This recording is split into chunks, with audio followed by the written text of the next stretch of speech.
Volé desde Inglaterra, sin previo aviso para sorprender a mi hija, después de 2 largos años. En lugar de un abrazo, la encontré encadenada en el garaje, apenas respirando. Es todo obra de mi suegra y de mi esposo, susurró. Mi venganza fue despiadada. Pensaron que yo era solo un viejo jubilado. Se equivocaron por completo. Antes de continuar, suscríbete al canal y escribe en los comentarios qué hora es en tu región en este momento. El vuelo de Londres a la Ciudad de México me dio 11 horas para pensar. 11 horas para preguntarme por qué mi hija Laura no había llamado en 3 meses. 11 horas para ignorar el nudo de ansiedad que se había estado apretando en mis entrañas desde su último mensaje de voz. Ese donde sonaba como si alguien estuviera de pie sobre su hombro, monitoreando cada palabra. Soy Jaime Harrison, tengo 68 años, y pasé 35 como detective en la división de delitos financieros. Sé muy bien cuando algo anda mal. La voz humana tiene tics delatores, igual que las manos de un jugador de póker. La voz de Laura en esa última llamada. Todo estaba mal, así que no llamé con anticipación, no le avisé que iba. Simplemente compré un boleto y volé cruzando el Atlántico. Si todo estaba bien, sería una sorpresa maravillosa. Si no lo estaba, bueno, había aprendido hace mucho tiempo que el factor sorpresa es el arma más valiosa en cualquier arsenal. Aterricé a las 9 de la mañana del 15 de junio, renté un auto y manejé directo a Querétaro, a la hermosa casa en los suburbios que Laura y su esposo Mateo habían comprado hacía 3 años. La casa que los ayudé a encontrar, el hogar donde pensé que mi única hija construiría una vida feliz. La puerta principal estaba sin seguro. Esa fue la primera señal de alarma. Laura siempre había sido muy cuidadosa con la seguridad, probablemente porque me pasé toda su infancia metiéndole los protocolos en la cabeza. Una puerta sin seguro a media mañana de un martes, sin ningún auto en la entrada. Mal. ¡Laura!, llamé, dando un paso hacia el vestíbulo. Mateo, ¿hay alguien en casa? Silencio, pero no un silencio total. Había algo, un sonido débil que venía de alguna parte de la casa. Me quedé quieto, dejando que mis oídos hicieran el trabajo. 35 años de labor detectivesca te enseñan a confiar en tus sentidos. Ahí, desde el garaje, un sonido ahogado, casi como un gemido. Me moví rápidamente por la cocina hasta la puerta que daba al garaje. Estaba cerrada con llave, pero no solo eso. Podía ver que algo la bloqueaba desde el otro lado. El sonido se escuchó de nuevo, más claro ahora. Alguien llorando, alguien intentando pedir ayuda, pero demasiado débil para hacer mucho ruido. ¡Laura!, grité, golpeando la puerta con fuerza. ¡Laura! ¿Eres tú? La voz era apenas un susurro, pero era ella. Papá, por favor. Intenté abrir la puerta de nuevo. No cedía. Había un cerrojo de mi lado, pero lo que sea que estuviera bloqueándola desde el otro lado hacía imposible abrirla. Miré alrededor de la cocina, mi mente evaluando opciones a toda velocidad. No había tiempo para sutilezas. Agarré una silla y la estrellé contra la manija de la puerta. 1, 2, 3 veces. La madera se astilló. Pateé con fuerza en el punto debilitado. El marco de la puerta crujió. Una patada más y logré pasar, empujando a un lado la pesada caja que habían encajado contra ella. El garaje estaba en penumbras, iluminado solo por finas tiras de luz solar que se filtraban por la pequeña ventana cerca del techo. A mis ojos les tomó un momento acostumbrarse. Cuando lo hicieron, sentí que algo dentro de mí se rompía y se volvía a formar en algo mucho más duro, mucho más frío. Laura estaba encadenada a la tubería de agua en la pared del fondo, literalmente encadenada como un animal. Un pesado candado aseguraba la cadena alrededor de su tobillo. Estaba sentada sobre una manta delgada y sucia, usando ropa que parecía no haber sido cambiada en semanas. Su cabello estaba enmarañado, su rostro demacrado y lleno de moretones. Cuando levantó la vista hacia mí, sus ojos estaban vacíos, con un tipo de sufrimiento que yo solo había visto en fotografías de escenas del crimen. Papá susurró y rompió a llorar, no con las lágrimas suaves del alivio, sino con los sollozos rotos de alguien que ya había perdido toda esperanza. Crucé el garaje en 3 zancadas y me arrodillé a su lado, con las manos temblando mientras examinaba la cadena, un candado de grado comercial. Miré a mi alrededor frenéticamente buscando algo con que romperlo. ¿Dónde están?, pregunté, con una voz mortalmente tranquila a pesar de la furia que crecía en mi pecho. ¿Dónde están Mateo y su madre? En Los Cabos, logró decir Laura entre sollozos. Volaron a Los Cabos la semana pasada, papá. Me dejaron aquí, me iban a dejar morir. Vilma lo dijo. Dijo que después de que yo desapareciera, ellos lo tendrían todo. Encontré unas cizallas colgadas en la pared, probablemente la misma herramienta que habían usado para asegurar la cadena. La ironía no me pasó desapercibida. Corté la cadena con 2 fuertes apretones, el metal cediendo con un chasquido satisfactorio. ¿Puedes caminar?, le pregunté, ayudándola a ponerse de pie. Apenas podía sostenerse. Podía sentir sus huesos a través de la ropa. ¿Cuánto tiempo la habían estado matando de hambre? No lo sé, dijo. Llevo aquí 3 semanas. Antes de eso, me tenían encerrada en la recámara. 6 meses, papá. Esto lleva pasando 6 meses. 6 meses. Mientras yo vivía en Londres, pensando que mi hija estaba a salvo y feliz en su matrimonio, estaba siendo torturada por su esposo y su suegra. Saqué mi teléfono y marqué al 911. Mis manos ya no temblaban. Ese impacto inicial, ese momento de horror, se había cristalizado en otra cosa. Algo enfocado y absolutamente despiadado. Necesito una ambulancia, dije cuando la operadora contestó. Y a la policía. Mi hija ha sido mantenida cautiva y abusada. Sí, me quedo en la línea. Puse el teléfono en altavoz, lo dejé a un lado y luego levanté a Laura, con cuidado en mis brazos. No pesaba nada. Esta niña que había sido fuerte y vibrante hace 2 años, ahora se sentía tan frágil como el papel. Se acabó, le dije, cargándola hacia la puerta. Ya estoy aquí. Nunca te volverán a tocar. Pero incluso mientras lo decía, sabía que esas palabras no eran del todo ciertas. No se había acabado, ni por asomo. Apenas estaba comenzando, porque Mateo y su madre Vilma habían cometido un error de juicio crítico. Habían lastimado a mi hija. Y yo había pasado 35 años aprendiendo exactamente cómo destruir a las personas que se creían lo suficientemente listas como para salirse con la suya en un crimen. Estaban a punto de aprender que no eran nada listos. Los paramédicos llegaron en 10 minutos. Yo había recostado a Laura en el sofá, envuelta en mantas limpias. Estaba temblando a pesar del calor de junio. La doctora Julia Castro, la paramédico a cargo, parecía horrorizada mientras examinaba a Laura. Deshidratación severa, desnutrición, múltiples contusiones en diversas etapas de curación. Me miró. ¿Cuánto tiempo estuvo confinada? 3 semanas en el garaje. 6 meses de abuso antes de eso. 2 oficiales de policía llegaron mientras subían a Laura a la ambulancia. El detective Roberto Cárdenas se presentó. Unos 40 y tantos años, mirada afilada. Señor Harrison, usted la encontró. Soy su padre, Jaime Harrison, detective retirado. Trabajé en delitos financieros para la policía por 35 años. Volé desde Londres esta mañana. La encontré encadenada en el garaje. La expresión de Cárdenas cambió. Reconocimiento de policía a policía. Delitos financieros. Entonces conoce el procedimiento. Su esposo, Mateo, y su madre, Vilma, hicieron esto. Están de vacaciones en Los Cabos ahora mismo. La dejaron aquí para que muriera mientras ellos vacacionan. La mandíbula de Cárdenas se tensó. Verificaremos eso. Vaya con su hija y le tomaré su declaración en el hospital. En el hospital general pusieron a Laura en una habitación privada con suero intravenoso. Me senté junto a su cama, viendo cómo el color regresaba a su rostro. Las enfermeras documentaron las lesiones con fotografías que se convertirían en evidencia. Laura dormía de forma inquieta. Le sostuve la mano y sentí algo que no había sentido desde mis días en la fuerza. Esa claridad fría y calculadora que te llega cuando estás cazando a alguien. Yo era un cazador ahora. Mateo y Vilma eran mi presa. El detective Cárdenas pasó por ahí alrededor del mediodía con una oficial. Laura, con voz débil pero ganando fuerza, describió la destrucción sistemática. Comenzó hace 6 meses, dijo Laura. Mateo cambió, se obsesionó con el dinero, controlando todo. Me quitó el teléfono. Monitoreaba mis correos, mis cuentas bancarias. ¿Y su madre?, preguntó Cárdenas. Vilma se mudó casi al mismo tiempo. Dijo que era temporal, pero nunca se fue. Era peor que Mateo. Me decía que yo era una inútil, que tenía suerte de que Mateo se hubiera casado conmigo. Me seguía por toda la casa, criticando todo. Mis manos se cerraron en puños. ¿Cuándo empezó el abuso físico? Hace 2 meses. Intenté llamar a mi papá. Mateo me descubrió y me golpeó por primera vez ese día. Después de eso, empeoró. Me encerró en la recámara.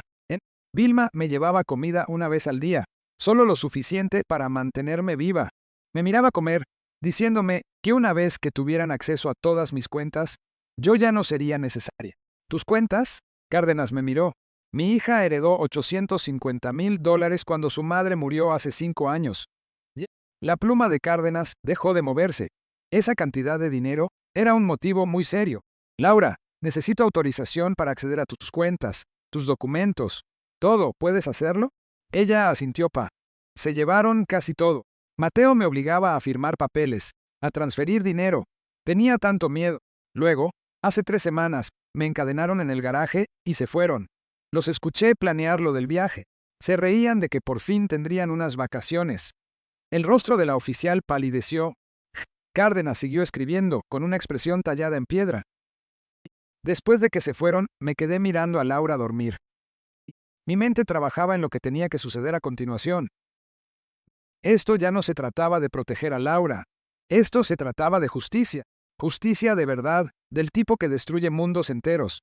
Mateo y Vilma se creían muy listos. Habían aislado a Laura, la habían controlado, la habían quebrado sistemáticamente. Sin embargo, habían subestimado un factor crucial. Me habían subestimado a mí. Saqué mi teléfono e hice un par de llamadas. Primero, al licenciado Arturo Montes, un abogado de derecho familiar con el que había trabajado en varios casos. Luego, a Javier San Román, un viejo colega que se había vuelto investigador privado tras su jubilación. Necesitaba información rápido. Registros bancarios, registros telefónicos, todo lo que Mateo y Vilma hubieran hecho. Para el anochecer, cuando Laura despertó, yo ya tenía los cimientos de un plan metódico y exhaustivo, usando todo lo que había aprendido en 35 años cazando a criminales financieros. ¿Cómo te sientes?, le pregunté. Más fuerte. Papá, lo siento mucho. Debí encontrar la forma de decírtelo. Basta, nada de esto es culpa tuya. ¿Entiendes? Nada. Lo que sigue requiere que confíes en mí por completo. ¿Puedes hacer eso? Ella me miró, con sus ojos hundidos mostrando un destello de algo nuevo. Esperanza tal vez, o algo más duro. ¿Qué vas a hacer? Sonreí, pero no fue una sonrisa cálida. Era la sonrisa que usaba con los sospechosos cuando los tenía acorralados. Voy a hacer lo que siempre he hecho, mi niña. Seguir el rastro del dinero, y cuando encuentre a dónde lleva, me voy a asegurar de que Mateo y Vilma paguen por cada una de las cosas que te hicieron. Legalmente, completamente, permanentemente. Ella me apretó la mano. Quiero ayudar. Lo harás, pero primero tienes que sanar. Déjame encargarme del resto. Sentado en esa habitación de hospital viendo el atardecer, sentí algo que no había sentido en años. Un propósito. Un propósito frío, enfocado y absolutamente despiadado. Mateo y su madre habían pasado 6 meses construyendo su trampa. Simplemente no se dieron cuenta de que habían atrapado al cachorro de un tigre. Y ahora, el tigre había despertado. Laura durmió durante la mayor parte del segundo día. Yo me quedé sentado en esa silla, junto a su cama, dejando que mi mente vagara hacia el pasado, tratando de identificar el momento exacto en que todo salió mal. Hacía 2 años, Laura se acababa de casar con Mateo. La boda fue hermosa, una ceremonia en un jardín en el Valle de Guadalupe, con 70 invitados. Mateo había sido encantador ese día, todo sonrisa. Hizo un brindis sobre lo afortunado que era de casarse y entrar a una familia tan maravillosa. Papá, deberías, Sir, me había dicho Laura una semana después de la boda. No pongas tu vida en pausa por mí. Estoy casada con un hombre maravilloso. Parecía genuinamente infeliz. Así que me fui a Londres y pasé 2 años pensando que mi hija estaba a salvo. La primera grieta apareció hace 6 meses. En diciembre, Laura me llamó y la tensión era evidente en sus ojos. Hola, papá. Solo quería saludarte. Laura, suenas cansada. Estoy bien, solo ocupada. Mateo me tiene ayudándole con unas cosas financieras. Algo no cuadraba. Sus respuestas eran demasiado cuidadosas, demasiado calculadas. Lo atribuí al estrés. 35 años como detective, y pasé por alto las señales de advertencia. Después de eso, silencio. Cuando intentaba comunicarme con ella, recibía respuestas breves. Ocupada. Hablamos pronto. Y luego, nada. Debía haberlo sabido. La puerta se abrió. Leticia, la vecina, entró con unos cafés. Señor Harrison, pensé que podría necesitar esto. ¿Cómo sigue Laura? Por favor, siéntese. Leticia se veía angustiada. Me siento terrible. No había visto a Laura en casi un mes. No tenía cómo saberlo. Los vi la semana pasada. A Mateo y a su madre. Leticia envolvió sus manos alrededor del vaso del café. Estaban subiendo maletas al auto. Maletas grandes. Vilma me saludó, todas sonrisas. Me dijo que se iban a tomar unas muy merecidas vacaciones. Apreté la mandíbula. ¿Qué día? El martes, 8 de junio. Se estaban riendo. Mateo dijo que tendrían 2 semanas enteras de paraíso. Hizo una pausa. ¿Dónde estaba Laura? Yo supuse que a lo mejor no le habían dado permiso en el trabajo. 2 semanas de vacaciones mientras Laura estaba encadenada en su garaje. Y la habían dejado para que muriera. Esperaron lo suficiente para que la investigación fuera complicada. Luego regresarían, descubrirían que había desaparecido y jugarían a ser la familia devastada. ¿Escuchó algo más? Hace unas 3 semanas, escuché gritos que venían de su casa, tarde en la noche. Pensé en llamar a la policía, pero se detuvo. Me convencí de que era solo la televisión. Sus ojos se llenaron de lágrimas. Debí haber llamado. No es su culpa, pero si recuerda algo más, el detective Cárdenas querrá escucharlo. Después de que Leticia se fue, accedí a las cuentas bancarias de Laura. La herencia, $850,000. Se suponía que le daría seguridad. En cambio, le pintó un blanco en la espalda. Lo que encontré hizo que se me helara la sangre. 6 meses de robos sistemáticos. Para marzo, ya eran sumas de 6 cifras. El saldo final, 170,000 en una cuenta de fideicomiso que requería ambas firmas. Todo lo demás había desaparecido. $680,000 robados. Peor aún, crucé las fechas con los expedientes médicos de Laura. Cada transferencia grande correspondía con una lesión documentada. 15 de marzo, $50,000, costilla fracturada. 22 de abril, $75,000, riñón magullado. 30 de mayo, $120,000, conmoción cerebral. La había golpeado hasta someterla, y luego le robó de manera metódica y deliberada. Mi teléfono vibró. Javier San Román, el investigador privado. Jaime, tengo la información preliminar. Adelante.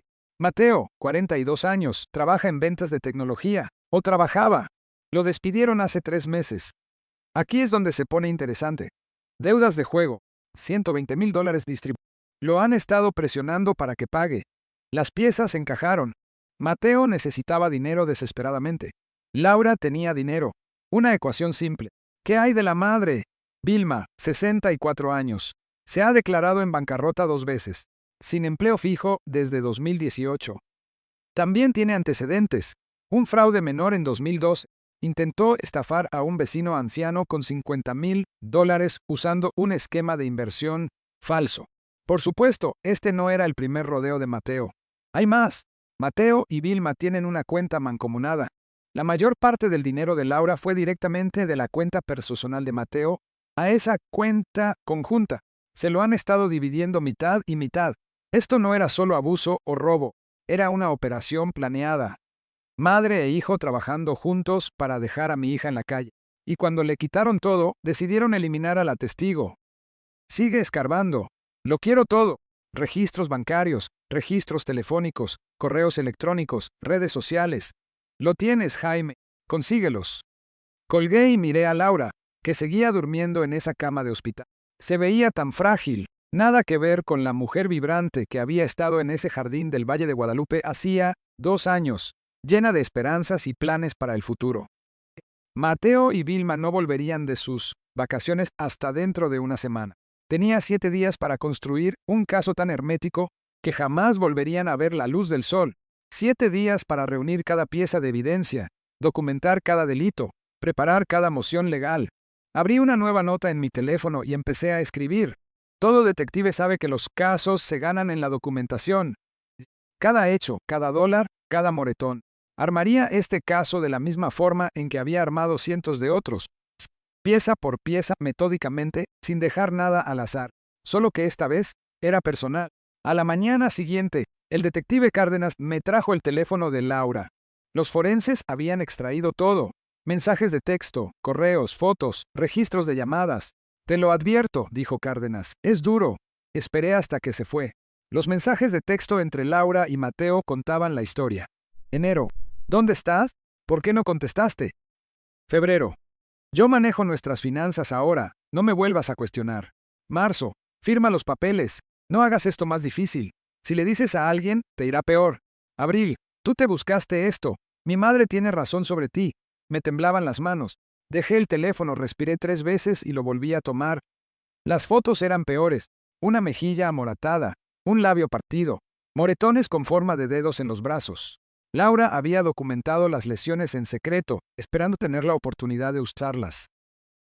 En los metadatos, vi que había intentado enviar estas fotos por correo varias veces. Todos los intentos fallaron. Mateo le había bloqueado el acceso. Tácticas inteligentes de abuso. Aislar, controlar, eliminar rutas de escape. Luego encontré documentos bancarios fotografiados en secreto, autorizaciones de transferencia con firmas que se veían raras. Hice zoom. La firma se parecía a la de Laura, pero la presión de la pluma era diferente.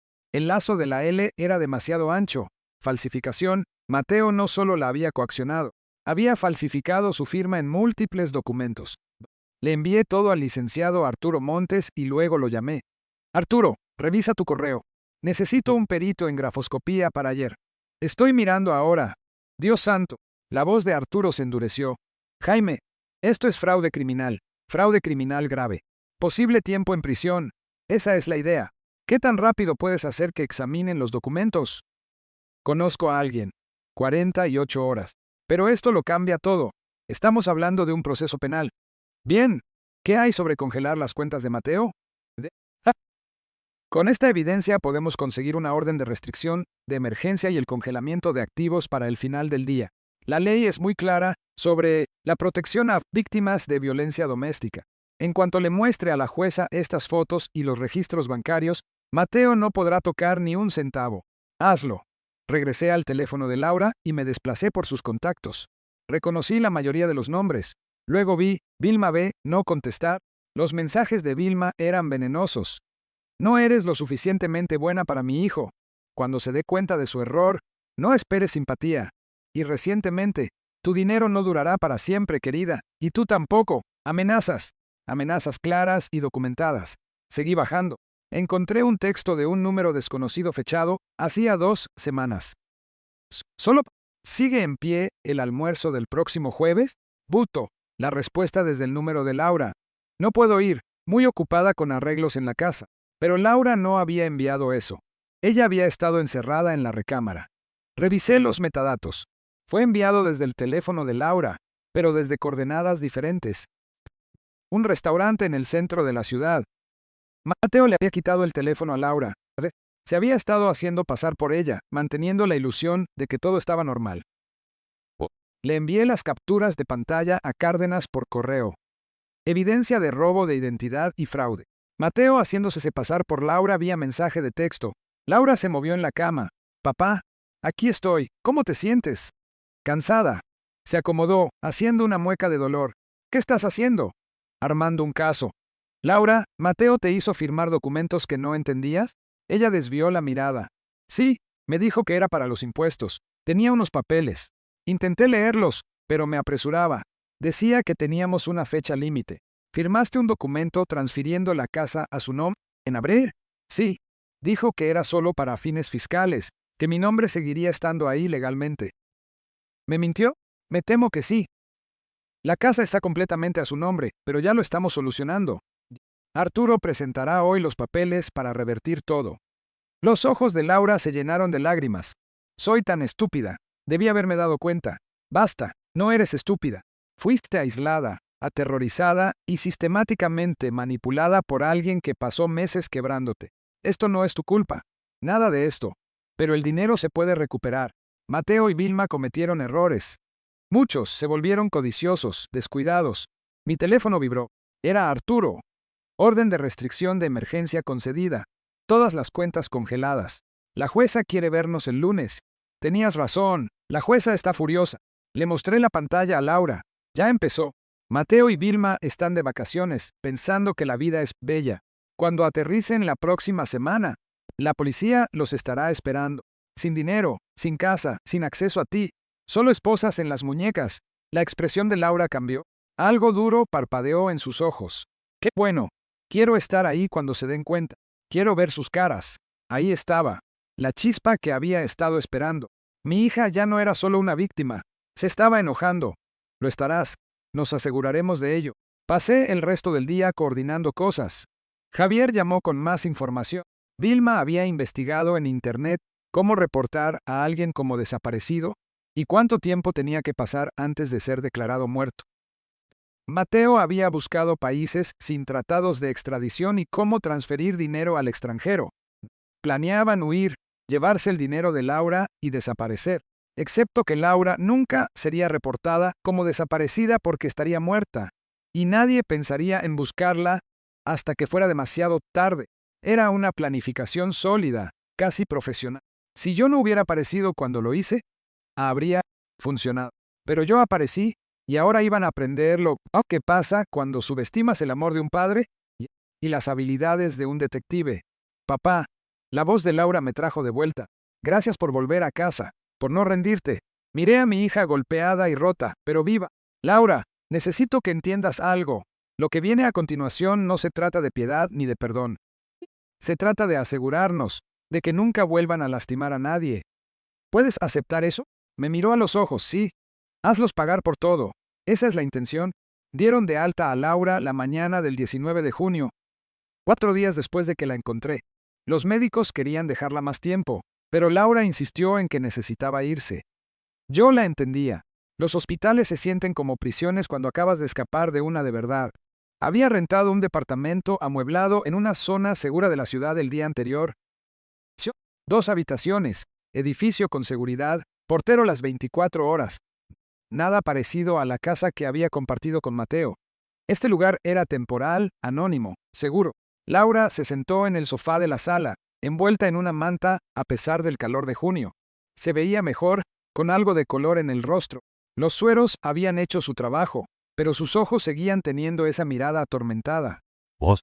Preparé té, se lo llevé y me senté en la silla frente a ella. Cuéntamelo todo, le dije. Desde el principio. Se quedó en silencio por un largo momento, con las manos envueltas alrededor de la taza. Luego empezó a hablar. Hace 6 meses, todo cambió. Fue el 3 de enero. Lo recuerdo porque fue el día después de Año Nuevo. Mateo llegó a casa de algún lado, ni siquiera sé de dónde venía, y era diferente. Estaba enojado. Empezó a revisar nuestras finanzas, exigiéndome saber por qué había gastado dinero en el súper, en gasolina, en todo.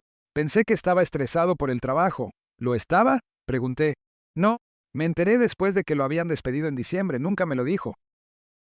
Solo seguía saliéndose todas las mañanas como si fuera a la oficina. Tomó un sorbo de té. Esa misma semana, apareció Vilma. Dijo que necesitaba un lugar donde quedarse por unas semanas mientras buscaba un departamento. Yo no la quería ahí, pero Mateo insistió.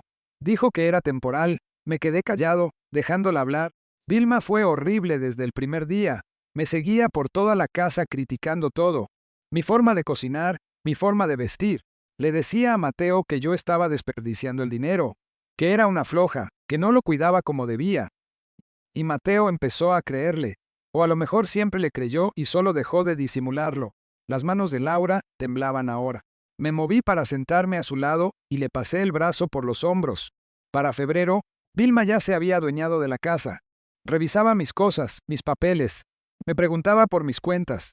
Mateo empezó a exigirme que transfiriera dinero a cuentas mancomunadas. Decía que era por los impuestos, por nuestro futuro. Cuando dudé, se enojó. Se enojó de verdad. Fue entonces cuando me pegó por primera vez. Sentí que se me apretaba la mandíbula. Mantuve mi voz nivelada. ¿Qué hiciste? Me quedé en shock. Él me pidió perdón. Dijo que estaba estresado, que no volvería a pasar. Yo quería creerle. Quería creer que solo era una mala racha. Se rió con amargura. Fui tan estúpida. No fuiste estúpida. Estaba siendo manipulada por expertos. Se puso peor. Mateo me quitó el teléfono. Dijo que pasaba demasiado tiempo en las redes sociales. Empezó a monitorear mis correos, mis llamadas. Cuando intenté llamarte en marzo, él estaba ahí parado, escuchando. No podía decirte lo que realmente estaba pasando. Después de esa llamada, también me quitó el acceso a la computadora. Las transferencias de dinero, dije. ¿Cuándo empezaron? En febrero. Al principio, eran cantidades pequeñas. 10,000 aquí, 20,000 allá. Mateo decía que estábamos consolidando nuestros bienes. Luego, En marzo, empezó a transferir cantidades más grandes. 50,000, 75,000. Intenté detenerlo, le dije que necesitaba mantener algo de dinero por separado. Fue entonces cuando me encerró en la recámara por primera vez. Mis manos ya eran puños. Laura no pareció darse cuenta. Me tuvo ahí encerrada 3 días, sin teléfono, sin computadora. Vilma me llevaba comida una vez al día. Se quedaba ahí parada viéndome comer, diciéndome la suerte que tenía de que Mateo me soportara. Cuando por fin me dejó salir, había un documento esperándome. Una autorización de transferencia por otros 100,000. Lo firmé. ¿Cuánto se llevaron en total? $680,000. Todo, excepto la cuenta del fideicomiso. Mateo no podía tocar eso sin ambas firmas, y me negué. Ahí fue cuando las cosas se pusieron realmente mal. Ahora estaba llorando, lágrimas silenciosas corriendo por su rostro. La abracé, la dejé llorar. En mayo, Vilma empezó a decir cosas muy crueles. Me decía que una vez que tuvieran acceso a todo, yo ya no sería necesaria, que Mateo podría encontrar a alguien mejor, a alguien que sí lo mereciera. Yo no entendía a qué se refería. En ese momento no. ¿Cuándo te movieron al garaje? Hace 3 semanas, el 25 de mayo. Mateo dijo que me estaba portando muy difícil, que necesitaba tiempo para pensar en mis decisiones. Me encadenó a la tubería, dijo que él y Vilma necesitaban unas vacaciones, que se lo habían ganado después de lidiar conmigo tanto tiempo. Dijo que cuando regresaran discutiríamos mi futuro. Me miró, con los ojos vacíos. Papá, no planeaban regresar y dejarme ir. Los escuché hablar antes de que se fueran. Vilma dijo que 3 semanas serían suficiente tiempo. Mateo dijo que entonces podrían llamar y reportarlo. Actuar sorprendidos. Me iban a dejar morir en ese garaje, y luego me iban a reportar como desaparecida. Las piezas que yo ya sospechaba encajaron en un cuadro final y horrendo. Esto no era solo abuso. No era solo un robo. Era un asesinato premeditado, disfrazado de abandono. Se llevaron todo, susurró Laura. Mi dinero, mi casa, mi libertad. Me iban a quitar la vida, y casi lo logran. Abracé a mi hija, y sentí que algo frío y definitivo se instalaba en mi pecho. Mateo y Vilma habían tomado sus decisiones. Ahora, yo iba a tomar las mías. Van a pagar por esto, dije en voz baja. Por todo, por cada cosa que te hicieron, te lo prometo. Laura se apartó y me miró. Por primera vez desde que la encontré, vi algo más que miedo en sus ojos. Vi ira. ¿Cómo? Sonreí, pero no fue una sonrisa agradable. Déjame mostrarte cómo se ve un depredador de verdad. A la mañana siguiente, me reuní con Arturo Montes en su despacho en el centro. Arturo tenía unos 50 y pocos años, sienes plateadas, mirada aguda. Había trabajado con él durante mis días de detective en casos de violencia doméstica. Tenía reputación de ser implacable. Jaime dijo, estrechándome la mano. Revisé todo lo que me mandaste. Este es uno de los peores casos que he visto. Necesito que firmes la demanda de divorcio de inmediato y que congelemos cada uno de los bienes. Y ya está redactada. Dada la evidencia, los historiales médicos, el fraude financiero, las firmas falsificadas, puedo conseguir una audiencia de emergencia el lunes. La jueza Patricia Osorio está de turno. Es excelente en estos casos. Sacó una carpeta, pero tenemos que hablar de cargos penales. Esto no es solo un divorcio. El detective Cárdenas está armando ese caso, pero primero quiero el bloqueo civil. Mateo y Vilma no pueden acceder ni a un solo peso. De acuerdo, lo presentamos hoy. La orden de restricción será automática. Para los bienes necesitaremos contadores forenses. ¿Cuánto tiempo antes de que la casa vuelva a estar a nombre de Laura? Dada la coerción y falsificación documentada, 60 días. Tal vez menos si Mateo no lo impugna. Arturo se inclinó hacia adelante. Jaime, esta gente va a pelear. Se robaron $680,000. Cuento con que peleen. Cuanto más peleen, más pruebas reuniremos. Después del despacho de Arturo, manejé hasta Coyoacán para reunirme con Javier San Román en una cafetería. Javier estaba esperando con una laptop y 3 expedientes. Jaime, nos dimos la mano. He estado investigando a Mateo y a Vilma por 3 días. Estos dos son profesionales. Dime. Mateo, despedido en diciembre por falsificar reportes de gastos. Tiene deudas de juego, $120,000 en 3 casinos clandestinos. Lo han estado presionando desde marzo. Eso explica el robo acelerado. Exacto. Ahora Vilma abrió la segunda carpeta. 2 bancarrotas. Condena por fraude en 2002. Estafó a un vecino anciano con $50,000. Libertad condicional. Ha estado viviendo de Mateo desde entonces. Un equipo de estafadores de madre e hijo. Y se pone mejor. Tienen una cuenta conjunta. Cada dólar que Mateo robó entró a su cuenta, y luego inmediatamente a la cuenta conjunta. Mitad y mitad, planeado juntos desde el principio. La frialdad mental se profundizó. Premeditado, organizado, calculado. ¿Qué más? Búsquedas en Internet. Mateo buscó cómo deshacerse de un cuerpo. Casos falsos de personas desaparecidas. Países sin extradición. Vilma buscó ¿cuánto tiempo antes de ser declarado muerto? Seguros de vida. ¿Cómo falsificar un testamento? Planeaban falsificar el testamento de Laura pues, esa es mi lectura. Matarla. Reportarla como desaparecida. Esperar la declaración de muerte. Presentar un testamento falso. Mover el dinero al extranjero. Desaparecer. Javier sacudió la cabeza. Si no hubieras aparecido, tal vez lo habrían logrado. Pero lo hice. Javier abrió la tercera carpeta. Una cosa más. Mateo tiene novia. Vanessa, 34 años, trabaja en marketing. Llevan 8 meses. Encontré mensajes donde Mateo le promete dejar a Laura pronto, una vez que todo esté arreglado. Perfecto. ¿Vanessa conoce el plan? Difícil saberlo. Los mensajes son vagos. Sabe que está casado y que planea dejarla. Si sabe los detalles. Javier se encogió de hombros. Averígualo. Si es cómplice, es parte del caso penal. Si no, es testigo. La hacemos cambiar de bando. En eso estoy. ¿Cuál es tu jugada? Me eché hacia atrás en la silla. Mateo y Vilma están en Los Cabos hasta el 23 de junio. 4 días más. Arturo presenta el divorcio y la orden de restricción hoy. ¿Eh? Cuando aterricen en la Ciudad de México, se les notifica de inmediato. Todas las cuentas congeladas. Entrarán en pánico, cometerán errores. Y entonces, el detective Cárdenas los arresta. Secuestro, privación ilegal de la libertad, fraude, intento de homicidio.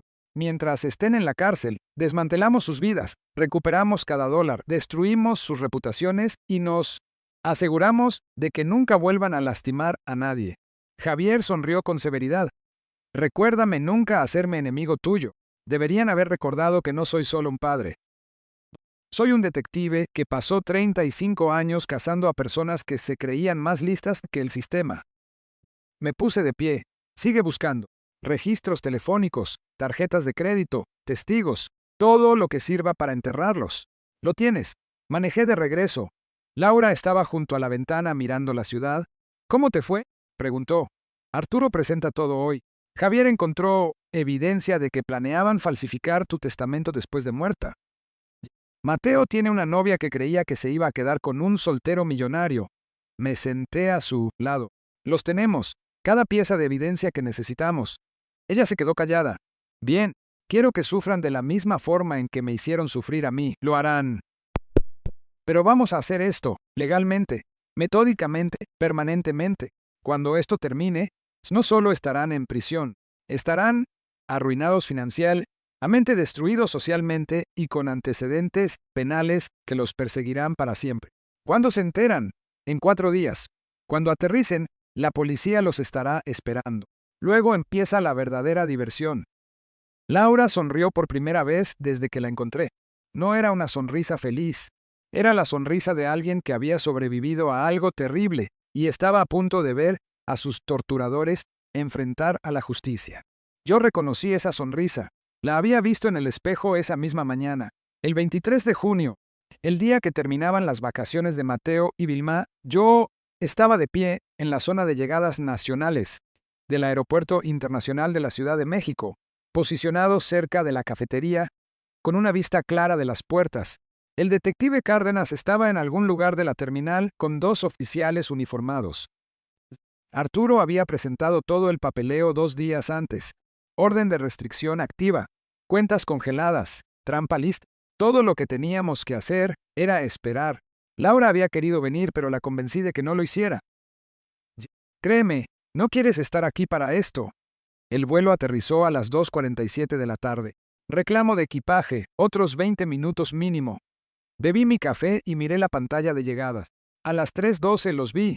Mateo salió primero jalando 2 maletas grandes, bronceado y relajado, con una camisa cara y lentes de diseñador. Detrás de él, Vilma, con un vestido ligero y un sombrero de ala ancha. Se estaban riendo. Parecían personas sin una sola preocupación en el mundo. Personas que acababan de disfrutar de unas vacaciones de lujo. Personas que no tenían idea de que sus vidas estaban a punto de implosionar. Le envié un mensaje a Cárdenas. Ya están aquí. Mateo revisó su teléfono y frunció el ceño. Qué raro. La aplicación de mi tarjeta de crédito no carga. Seguro es el internet del aeropuerto, dijo Vilma con desdén. 5 metros más. Entonces, el detective Cárdenas y los uniformados los interceptaron. ¿Mateo? La voz de Cárdenas era profesional, neutral. Mateo volteó confundido. Sí, Cárdenas levantó su placa. Detective Roberto Cárdenas, policía judicial. Necesito que nos acompañe. Usted también, señora Vilma. La confusión se transformó en molestia. ¿Qué? ¿Por qué? Están bajo arresto por secuestro, privación ilegal de la libertad, fraude financiero e intento de homicidio. Observé el rostro de Mateo pasar por un ciclo de expresiones. Confusión, incredulidad y luego miedo. Un miedo crudo y animal. ¿Qué? Eso es una locura. ¿Quién? Se detuvo. Su rostro palideció. Laura. ¿Dónde está Laura? A salvo, dijo Cárdenas, y dispuesta a testificar. Dese la vuelta. Las manos detrás de la espalda. Esto es ridículo. Quiero a mi abogado. Vilma se había quedado completamente rígida, congelada por el shock. Un oficial se movió para esposarla. Ahí fue cuando ella encontró su voz. Esto es un error. Nosotros no hicimos nada. Esa niña está mintiendo. Siempre ha sido una mentirosa. Señora, tiene derecho a guardar silencio, empezó a decir el oficial, leyéndole sus derechos. Pero Vilma no estaba escuchando. Miraba a su alrededor en la terminal, a los otros viajeros observando, grabando con sus teléfonos, con el rostro enrojecido. ¿Saben quiénes somos? La demanda que se van a ganar. Se volvió hacia Mateo. Llama a Marcos. Dile que venga. Mamá, cállate. Siseó Mateo. Había recuperado algo de compostura, pero le temblaban las manos mientras el oficial los esposaba. No digas nada. Cárdenas me miró desde el otro lado de la terminal. Asentí una vez. Él me devolvió el asentimiento. Oficiales, llévenlos a la delegación. Cárdenas se volvió hacia Mateo. Ah, y señor Mateo, sus cuentas bancarias han sido congeladas en espera de la investigación. Tarjetas de crédito suspendidas. La casa está bajo una orden de restricción. No podrá acceder a ningún bien que haya obtenido a través de su esposa. El rostro de Mateo pasó de pálido a gris cenizo. ¿Qué? No puede ser, ese es nuestro dinero. Ese es dinero obtenido mediante fraude y coerción. Una jueza revisó la evidencia esta mañana. Tendrá la oportunidad de impugnarlo en la corte después de pagar su fianza. Si es que puede pagar la fianza. Se llevaron a Mateo y a Vilma. Vilma seguía protestando, su voz haciendo eco por toda la terminal. Mateo se había quedado callado, con la mente a 1000 por hora buscando una salida. Yo me había asegurado de eso. Esperé hasta que los perdí de vista y luego caminé, hacia el estacionamiento. Llamé a Laura desde el auto. Está hecho. Ya están bajo custodia. La voz de Laura temblaba, pero sonaba decidida. ¿Cómo reaccionaron? Mateo parecía como si lo hubiera atropellado un camión. Vilma hizo un berrinche. Ambos están esposados siendo procesados. Cuentas congeladas, sin acceso a dinero, sin acceso a la casa, sin forma de huir. ¡Qué bueno! Espero que estén aterrorizados. Lo están. Pero esto es solo el principio. La lectura de cargos es mañana, y luego la preparación del juicio. Es un proceso largo. Lo sé, estoy lista. Manejé de regreso, pensando en los siguientes pasos. Javier me había enviado su informe final esa misma mañana. Todo lo que necesitaríamos para el juicio. Las firmas falsificadas, las búsquedas en Internet, los mensajes de texto con la novia. Mateo y Vilma habían dejado un rastro de evidencia tan claro, tan condenatorio, que ningún jurado razonable podría ignorarlo. Se habían vuelto descuidados, arrogantes. Se creyeron lo suficientemente listos para salirse con la suya. Ese fue su primer error. Su segundo error fue subestimar lo que un padre es capaz de hacer para proteger a su hija. De vuelta en el departamento, Laura estaba esperando. Se veía más fuerte que hacía una semana, con color en el rostro y firmeza en la mirada. ¿Qué pasa? Ahora los vemos intentar explicar lo inexplicable. Los vemos darse cuenta de que cada decisión que tomaron, cada cosa cruel que hicieron, dejó evidencia, y los vemos pagar. Laura sonrió, no con felicidad, sino con la sonrisa de alguien que había sobrevivido y estaba a punto de ver cómo se hacía justicia. Cuéntame sobre el juicio. Cuéntame cómo los vamos a destruir. Y así lo hice. La audiencia preliminar se programó para el 7 de julio, 2 semanas después del arresto. Tanto Mateo como Vilma habían pagado la fianza. Apenas. La fianza de Mateo fue de 500,000 pesos. La de Vilma, de 250,000. Habían usado su cuenta mancomunada, la que tenía el dinero robado de Laura. Eso me pareció profundamente satisfactorio. Arturo y yo nos reunimos con Laura la mañana anterior en la sala de juntas de su despacho. Documentos esparcidos por toda la mesa. La fiscalía presenta las pruebas mañana, explicó Arturo. Expedientes médicos, estados de cuenta, registros telefónicos. La jueza decide si hay suficiente para ir a juicio. ¿Qué hay del abogado de Mateo?, preguntó Laura. Marcos de la Garza. Intentará pintar esto como una disputa doméstica que salió mal. Alegará que Mateo estaba estresado, que cometió errores. No va a funcionar. La evidencia es demasiado clara. ¿Qué tengo que hacer yo? Ser honesta, directa. No dejes que te altere. Arturo me miró. Jaime, tú testificarás como la persona que encontró a la... Tus antecedentes policiales le dan peso. La audiencia empezó a las 10 de la mañana. La sala estaba llena. Yo me senté detrás de Laura. Al otro lado del pasillo, Mateo y Vilma con sus abogados. Mateo había perdido peso. Vilma se veía 10 años mayor. La fiscalía fue primero. Evidencia médica. Fotos de las lesiones de Laura. Marcas de cadenas. Testimonio del médico sobre la deshidratación y la desnutrición. Observé el rostro de Mateo, neutral pero con la mandíbula tensa. Luego la evidencia financiera. Cada transferencia, cada firma falsificada. La línea de tiempo mostraba cómo los robos se aceleraron, cómo Mateo vació sistemáticamente las cuentas de Laura. Su señoría, dijo el fiscal, tenemos evidencia de premeditación. Mostró unas capturas de pantalla. Estas son búsquedas de Internet desde la computadora de Mateo. Cómo deshacerse de un cuerpo. Cómo fingir un caso de persona países sin tratados de extradición. La sala se quedó en silencio. Incluso el abogado de Mateo parecía conmocionado. Y desde la computadora de Vilma. ¿Cuánto tiempo antes de que alguien sea declarado muerto? ¿Cómo falsificar un testamento? Requisitos para pólizas de seguro de vida. La jueza Patricia Osorio, una mujer severa de unos 60 años, miró a Mateo y a Vilma con un asco apenas disimulado. Ya veo. Continúe. Fue mi turno de testificar. Lo mantuve simple. Describí cómo encontré a Laura. Su estado, la cadena, el garaje. No exageré nada. Los hechos eran lo suficientemente condenatorios. El abogado de Mateo me contrainterrogó. Señor Harrison, ¿no es cierto que ha estado distanciado de su hija durante 2 años? Yo vivía en Londres. Nos manteníamos en contacto. ¿Pero usted no sabía sobre los problemas en su matrimonio? No, porque su esposo le había quitado el teléfono y la había aislado de todos los que se preocupaban por ella. Cambió de táctica. Usted trabajó en delitos financieros, ¿correcto? No es posible que esté interpretando arreglos financieros matrimoniales normales como algo más siniestro. Lo miré, manteniendo mi voz nivelada. Los arreglos matrimoniales normales no involucran firmas falsificadas, robo sistemático y dejar a tu esposa encadenada en un garaje para que muera. Pero tal vez su definición de normal es diferente a la mía.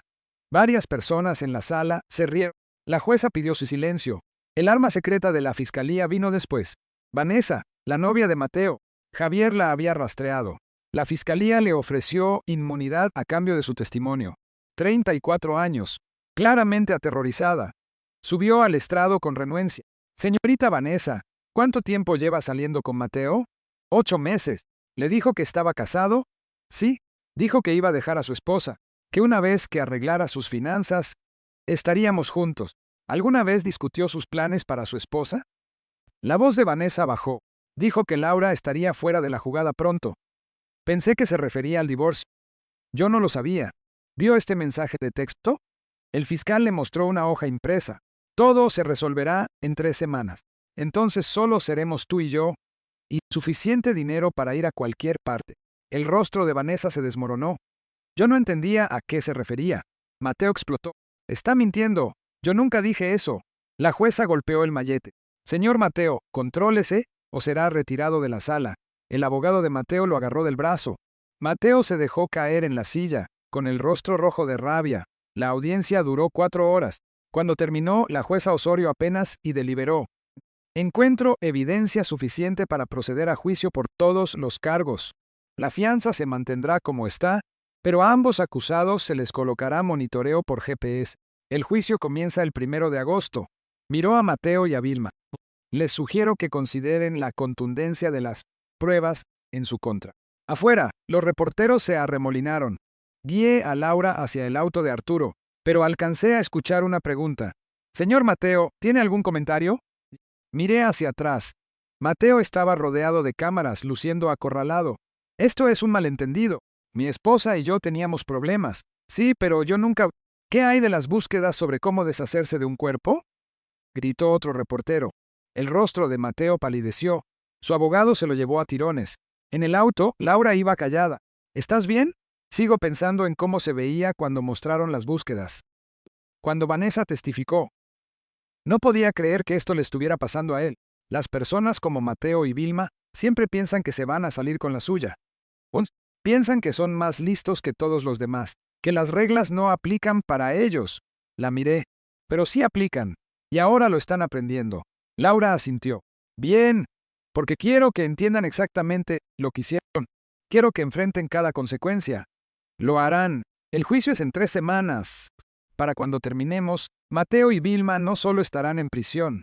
Serán un ejemplo, una advertencia. Arturo nos dejó en el departamento, mi teléfono vibró. Era Javier. Acabo de ver la cobertura en las noticias. La cara de Mateo cuando mencionaron las búsquedas no tiene precio. Esto va a ser una masacre. Le respondí, qué bueno. Eso es exactamente lo que quiero que sea. El juicio duró 3 semanas, del 1 al 22 de agosto.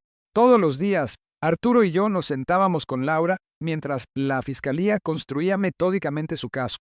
Todos los días, Mateo y Vilma se sentaban al otro lado del pasillo, con sus costosos abogados, intentando desesperadamente contener el daño. No pudieron. La evidencia era demasiado abrumadora. El 22 de agosto, el jurado deliberó durante 4 horas. Cuando regresaron, las 4 mujeres se pusieron de pie y leyeron el veredicto. En el cargo de secuestro, encontramos al acusado, Mateo, culpable. La mano de Laura se apretó contra la mía. En el cargo de privación ilegal de la libertad, culpable. En el cargo de intento de homicidio, culpable. En el cargo de fraude financiero, culpable. Observé el rostro de Mateo. Se había puesto pálido, pero aún tenía esa inclinación arrogante en la barbilla, como si no pudiera creer del todo que esto le estuviera pasando a él. El veredicto de Vilma vino a continuación. Culpable de cargos de conspiración, culpable como cómplice de secuestro y fraude. Ella empezó a llorar. No eran lágrimas de remordimiento, sino de autocompasión y rabia. La sentencia se programó para el 28 de agosto, 6 días después. Esos 6 días fueron interesantes. El abogado de Mateo intentó negociar un acuerdo de culpabilidad. La fiscalía se negó. El abogado de Vilma solicitó clemencia. La jueza se la negó. Mientras tanto, di una entrevista al periódico local. Les conté todo. La historia se volvió viral. En menos de 48 horas, las caras de Mateo y Vilma estaban en todas partes. Las redes sociales fueron despiadadas. Mateo intentó borrar su presencia en línea. Demasiado tarde. El Internet nunca olvida.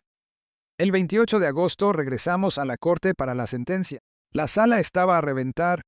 Reporteros, espectadores, personas que habían seguido la historia en Internet. La jueza Osorio tuvo que golpear el mallete para pedir silencio en múltiples ocasiones. Laura había preparado una declaración de impacto de la víctima. Se paró en el podio, mirando directamente a Mateo.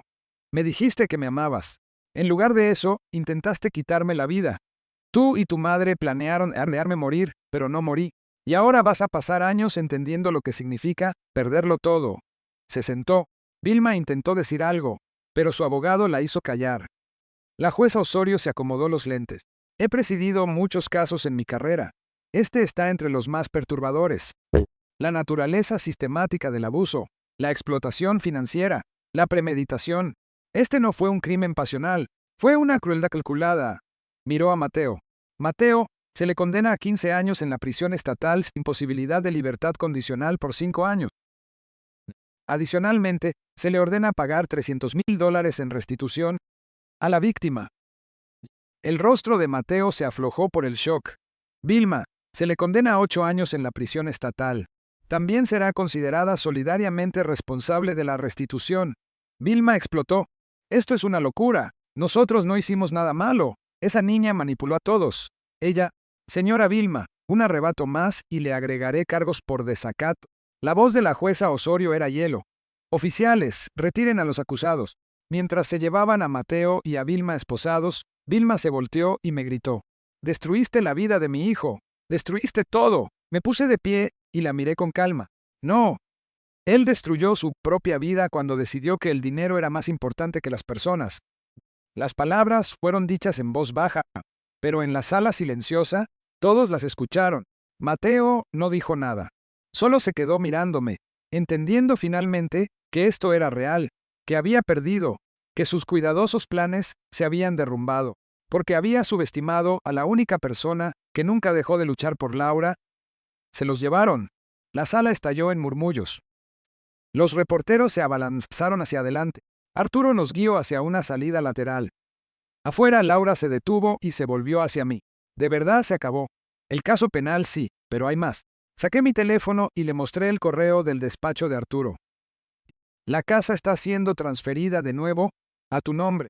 El tribunal está ordenando la venta de los bienes de Mateo para pagar la restitución. Sus deudas de juego son su problema. Los casinos ya están presentando reclamos. Y la bancarrota de Vilma significa que no tiene nada. Ambos saldrán de prisión con antecedentes, sin dinero y con sus reputaciones destruidas. Laura tomó un respiro tembloroso. ¿Y el dinero que robaron? Vamos a recuperar unos 400,000 de los 680,000 que se llevaron. El resto se lo gastaron. Abogados, fianzas, su estilo de vida. Pero, sumado a los 300,000 de restitución, tendrás 700,000. No es tanto como con lo que empezaste, pero es suficiente para reconstruir. Ella asintió lentamente. Ya no me importa el dinero, solo quiero que nunca más puedan lastimar a nadie. No lo harán. 15 y 8 años es mucho tiempo. Mateo tendrá 57 cuando salga. Vilma tendrá 72, con antecedentes penales, historial de fraude y el Internet recordando todo. Sus vidas, en la práctica, se acabaron. Arturo nos alcanzó. La prensa quiere una declaración. Dáselas, le dije.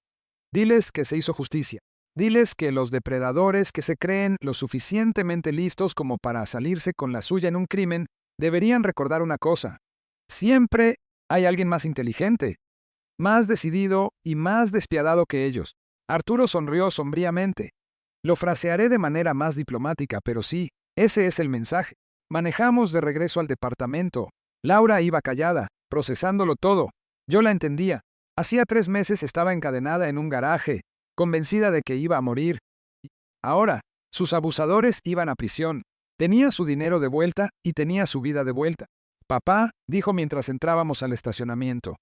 Dime, gracias por volver, por no rendirte, por destruirlos. Miré a mi hija. Había pasado por un horror inimaginable, pero había sobrevivido. Era más fuerte de lo que Mateo y Vilma jamás entendieron.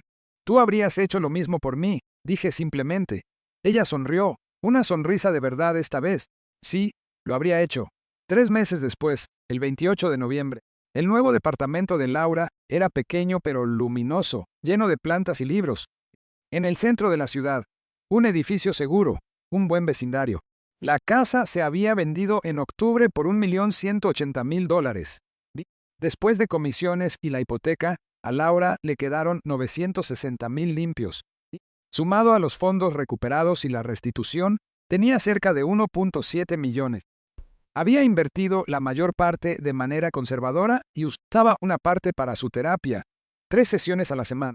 Estaba mejorando poco a poco. Todavía tenía pesadillas a veces, pero estaba sanando. Yo había rentado un pequeño departamento a 2 cuadras del suyo. No iba a regresar a Londres. Mi hija me necesitaba aquí. Habíamos caído en una rutina. Café los martes, cena los viernes, llamadas por teléfono casi todos los demás días. Reconstruyendo lo que Mateo había intentado destruir. Esa mañana de noviembre, Laura me llamó. Papá, el abogado de Mateo contactó al mío. Quiere vernos, a los dos, ¿sí? Dice que Mateo tiene algo que necesita decir. Arturo cree que es seguro. Mateo está en una prisión de máxima seguridad. Habrá un cristal entre nosotros. Guardias por todas partes. Pero no tengo que ir si no quiero. Me quedé callado por un momento. ¿Quieres ir? Creo que lo necesito. Necesito verlo una última vez, ver que realmente está encerrado, que ya no puede lastimarme. Entonces iremos juntos. 2 días después, manejamos hasta la prisión estatal, a unos 90 minutos al sur. Laura estaba nerviosa, con las manos inquietas en su regazo, pero su mandíbula estaba tensa con determinación. El proceso de entrada para visitantes tomó 1 hora. Finalmente nos llevaron a una sala de visitas, una partición de cristal, teléfonos de ambos lados. Nos sentamos y esperamos. Mateo entró arrastrando los pies, usando el uniforme de la prisión, luciendo 10 años más viejo. Había perdido peso, tenía ojeras oscuras, el cabello grasiento. Se movía como alguien que había aprendido a hacerse pequeño, a no llamar la atención. La prisión lo había quebrado. Se sentó y levantó el auricular. Yo levanté el nuestro y lo sostuve entre Laura y yo. Laura, su voz era rasposa. Gracias por venir. ¿Qué quieres, Mateo? Quería decirte perdón. Sé que suena vacío. Lo que hice, lo que mi madre y yo hicimos, se detuvo. Fue imperdonable. Estaba desesperado. Las deudas de juego. Pensé que si podía conseguir tu dinero, podría arreglarlo todo. Luego todo se salió de control. Mi madre seguía presionando, diciéndome que podíamos hacer que pareciera que te habías ido. Cállate. La voz de Laura era dura. No quiero excusas. Elegiste el dinero por encima de mí. Elegiste torturarme. Elegiste dejarme morir en ese garaje. El rostro de Mateo se desmoronó. Lo sé, y pasaré cada día de los próximos 15 años arrepintiéndome. Laura, cuando salga, no. Lo interrumpí. No hay un cuando salgas. No hay un futuro donde tú y Laura tengan contacto. Ella ya siguió adelante. Tú eres un recuerdo, una mala pesadilla de la que está despertando. Mateo me miró. Señor Harrison, no estoy enojado, Mateo. La ira es momentánea. Lo que siento es desprecio. Eres un hombrecito patético que se creía muy listo. No lo eras. Fuiste descuidado, arrogante y cruel. Y ahora estás exactamente donde perteneces. La expresión de Mateo cambió. Por un momento, vi un destello del viejo Mateo, el narcisista arrogante que se creía más inteligente que todos. ¿Creen que ganaron? ¿Creen que esto se acabó? Voy a apelar. Saldré antes. Y cuando lo hagas, serás un exconvicto de 57 años con una reputación destruida, sin dinero, con deudas de juego masivas y un oficial de libertad condicional vigilando cada uno de tus movimientos. Me incliné un poco hacia adelante. Olvidaste una cosa muy simple, Mateo. Los padres recuerdan siempre. Las palabras lo golpearon como un puñetazo físico. Su rostro palideció. La arrogancia se esfumó, reemplazada por la comprensión de que lo había perdido todo y nunca lo recuperaría. Laura se puso de pie. Vine aquí porque necesitaba verte una última vez para confirmar que eres real, que estás encerrado, que ya no puedes lastimarme. Ahora ya lo vi. No necesito volver a verte. Nunca. Colgó el teléfono. Me puse de pie con ella y le puse la mano en el hombro. Mateo estaba diciendo algo, pero no podíamos escucharlo a través del cristal. Ahora estaba de pie, con una mano presionada contra la partición, moviendo la boca. Tal vez disculpas, tal vez amenazas, tal vez solo súplicas desesperadas. No nos quedamos para averiguarlo. Nos dimos la vuelta y nos alejamos. Detrás de nosotros, escuché a Mateo empezar a gritar. Los guardias se acercaron. La puerta se cerró, cortando el sonido. En el estacionamiento, Laura se detuvo y tomó una profunda bocanada de aire libre. De verdad se acabó ahora, ¿verdad? Sí, se acabó. Me siento. Hizo una pausa, buscando la palabra, más ligera, como si estuviera cargando algo muy pesado y por fin lo hubiera soltado. A eso se le llama cierre. Y justicia. Manejamos de regreso a la ciudad. Laura miraba por la ventana el paisaje que pasaba volando, y por primera vez desde que la encontré en ese garaje, se veía en paz. Papá, dijo cuando tomamos la carretera. Gracias por todo. Tú habrías hecho lo mismo por mí, le dije, repitiendo mis palabras del juzgado. Ella sonrió. Sí, lo habría hecho. El sol se estaba poniendo mientras manejábamos, pintando el cielo de naranja y oro. Detrás de nosotros, Mateo estaba sentado en su celda, enfrentando 15 años de consecuencias. Delante de nosotros, Laura tenía una vida que reconstruir, y yo estaría ahí en cada paso del camino. La justicia no solo se había hecho, se había entregado con precisión, envuelta en karma y sellada con la comprensión de que algunas personas aprenden demasiado tarde. que las personas a las que más lastimas son las que lucharán con más fuerza para... Mateo había aprendido esa lección. Vilma también la había aprendido. Y en algún lugar, en lo que sea que venga después, pasarían años arrepintiéndose del día en que decidieron que mi hija era desechable. No lo era, nunca lo había sido, y ahora todo el mundo lo sabía. Si te gustó esta historia, por favor dale me gusta a este video, suscríbete al canal y comparte tus impresiones sobre este relato en los comentarios. Para escuchar la siguiente historia, haz clic en el recuadro de la izquierda. Gracias por mirar.